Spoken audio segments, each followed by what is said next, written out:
By the way this guy was moving, I already regretted my decision to let him in. I put my foot on the gas and we started moving along the road. The speed limit on this road was 55, but I was going 75 just to get the guy to his destination quicker. So, how far did you say you're going? There was an awkward gap of silence before he replied with, "Just a few miles up." I wanted to turn the radio on to kill this awkward and downright creepy silence, but something in my head told me not to for whatever reason. Suddenly, I could see just through the corner of my eye that the man had turned his head and was staring in my direction. At this point, I was telling myself that I needed to get this guy out of my car. For a good mile, I felt his gaze just hitting me like a brick, and all the while I tried my best not to look back.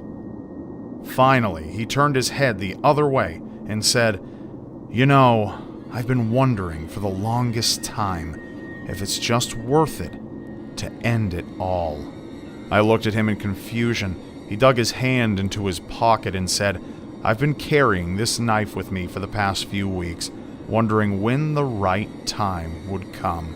He pulled out a big red knife from his pocket, and at that instant I felt like my stomach had dropped out of my body. I told him to put the knife away immediately. He told me in a calm, emotionless voice, "Pull over next to that sign." I did what he said, coming to a stop next to a speed limit sign, and what followed still haunts me. He began to slit his forearm next to 3 other scars from previous assumed self-inflicted cuts and let out a disturbing moan. I managed to choke out the words, "You need to get out of my car right now, buddy." He looked at me again and said, "Get out of the car. I want to show you something." I told him no, and he raised his knife up closer to me as an obvious threat. "Just get out for a second. There's something I want to show you behind that sign." I knew my life was on the line and I had to be smart. I said, "Yeah, okay, man. Let's go."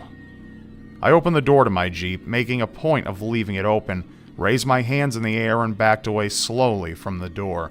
He too left the car and started walking over to my side. At the exact moment that he was directly behind the car, I jumped back in, threw it into drive, and floored it down the road, never looking back. I got back home within 10 minutes, still breathing heavily and wanting to throw up. This was the scariest thing that has ever happened to me, and I urge everybody